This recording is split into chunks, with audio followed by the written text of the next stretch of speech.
It's 1996, Dearborn, Michigan. Inside a brightly lit engine lab, a brand new V8 is screaming at full throttle on a dyno. Engineers are watching closely, not just listening, but waiting. Because this engine isn't just another upgrade. It's supposed to replace everything Ford used to stand for. The pushrod small blocks, the raw muscle, the simplicity that built legends. And in their place, a modern, high-tech overhead cam V8 called the 4.6 Modular. It's cleaner, more efficient, more advanced, but what almost nobody knew at the time is that this engine would go from being Ford's future to one of its most controversial and misunderstood power plants ever built. You think you know the 4.6 story? Not like this, because this isn't just about an engine, it's about a gamble that almost broke Ford's identity. Back in the late 1980s, the auto industry was changing fast. Emissions laws were tightening. Fuel economy mattered more than ever. And overseas competitors, especially from Japan, were proving that high-revving, overhead cam engines were the future. Honda was pulling 100 horsepower per liter from naturally aspirated engines. Toyota's 2JZ was being whispered about in tuner circles. Nissan's RB series was becoming legendary. Meanwhile, Ford was still relying on pushrod technology from the 1960s, and it showed. Ford knew their old pushrod Windsor engines, like the 5.0, were running out of time. Sure, they were simple, cheap, reliable, but they were also limited. 2 valves per cylinder, single cam buried in the block, restricted airflow at higher RPM. The writing was on the wall, adapt or die. So Ford made a bold decision. They would start over, completely. Not just a new engine, but an entirely new philosophy. They called it modular, not because parts were interchangeable, most weren't, but because the architecture could scale. Different displacements, different configurations, same basic design. The development program started in 1987, over $500 million invested, thousands of engineering hours, state-of-the-art manufacturing facilities built from scratch. This wasn't a side project. This was Ford betting the company on a new direction. The first major version, a 4.6-liter V8, 281 cubic inches. At its core, it featured a 3.552-inch bore and a 3.5543-inch stroke, nearly square, designed to balance torque and rev capability.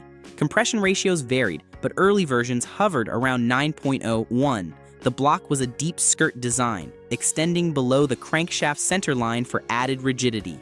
Chain-driven overhead cams replaced the old gear and pushrod setup, sequential fuel injection controlled by sophisticated engine management. On paper, it looked promising.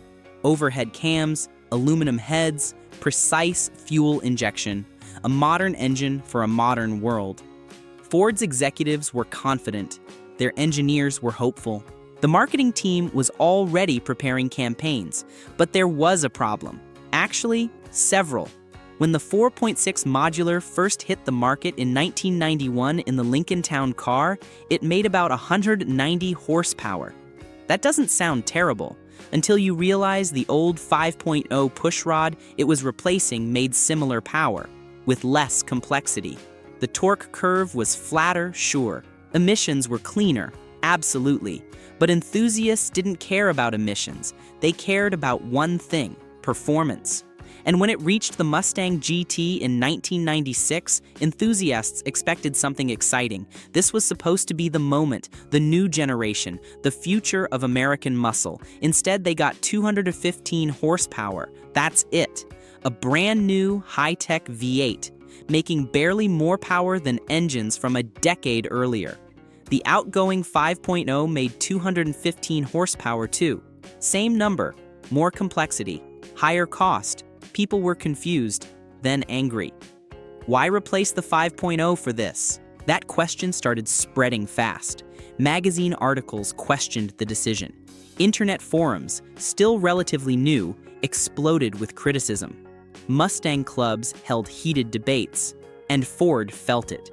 Sales didn't collapse, but enthusiasm did. The problem wasn't just power, it was how the engine made it.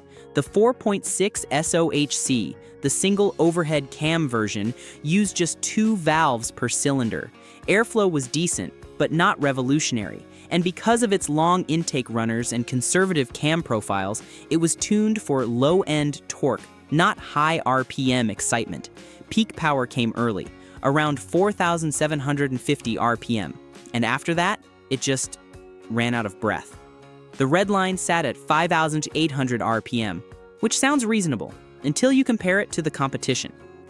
GM's LS1 was making 345 horsepower. Dodge was preparing to drop a Viper V10 in everything. Even Nissan's 300ZX twin-turbo was humiliating the new Mustang. For a generation raised on screaming V8s, it felt disappointing, betrayed even. This wasn't progress. It was compromise. But under the surface, something else was happening. Something far more serious. Early versions of the 4.6 had a critical weakness: the intake manifold. Specifically, the plastic composite intake used on many engines throughout the 1990s. It saved weight, reduced cost, improved heat insulation. Ford wasn't alone in using this material, but they pushed it further than most, and over time, it cracked. Not immediately, not obviously, but gradually, under heat cycling and stress. Coolant would leak directly into the engine valley. Small drips at first, then steady streams. Overheating followed. Temperature gauges would spike. Steam would pour from under the hood. And if drivers didn't catch it in time, catastrophic failure.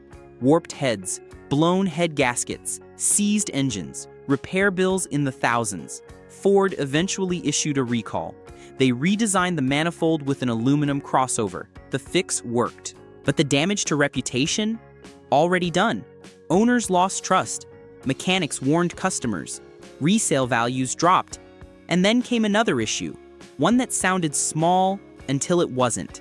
Spark plugs, or more specifically, how they were mounted.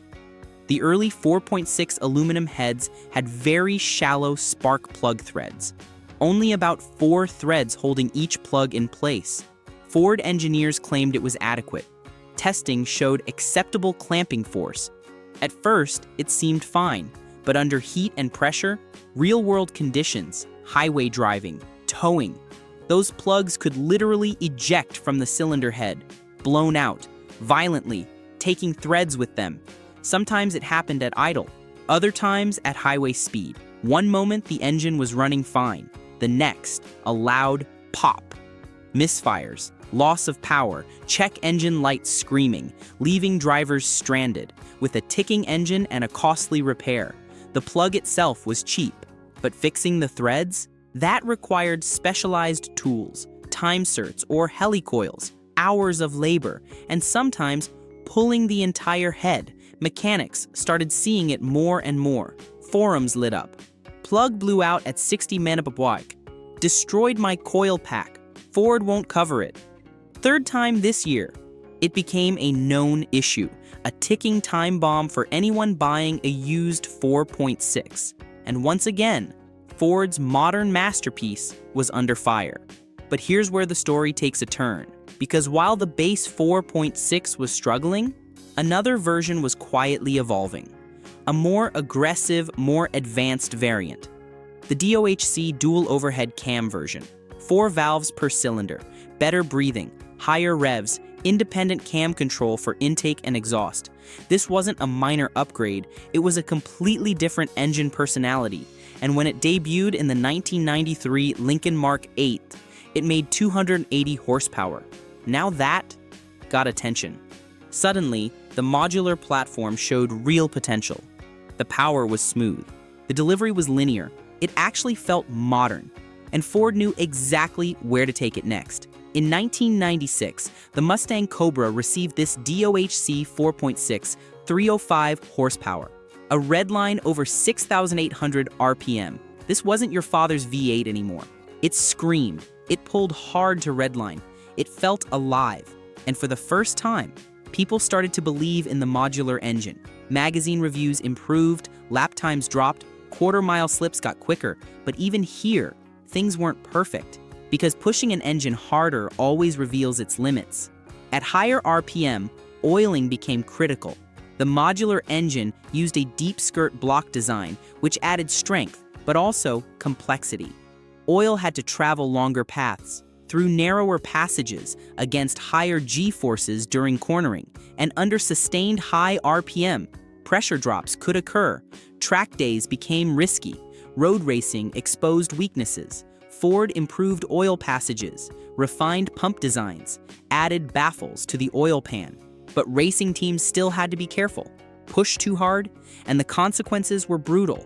Spun bearings, scored crank journals, engines destroyed in seconds. Still, the potential was undeniable. The aftermarket started paying attention. Cam companies developed profiles. Header manufacturers created exhaust systems. Tuners began cracking the ECU code. And then came the moment that changed everything. Ford releases the Mustang SVT Cobra, codenamed Terminator. Under the hood, a supercharged 4.6 DOHC V8, iron block, forged internals, built for war. Not aluminum like the NA versions, cast iron, heavy, strong, 8.5.1 compression, lower than naturally aspirated versions, built specifically to handle boost, factory boost around 8 psi, delivered by an Eaton M112 Roots-type supercharger, output 390 horsepower and 390 lb-ft of torque. But everyone knew those numbers were underrated. Dyno tests showed closer to 420 horsepower at the crank. Some dynos showed even more. Ford sandbagged the numbers, probably for insurance reasons, maybe to leave room for future models. This engine was different. It wasn't fragile. It wasn't disappointing. It was unstoppable.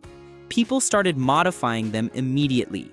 Pulley upgrades, more boost, better intercooling. 500 horsepower became easy. 600 wasn't uncommon. Some builds pushed past 800.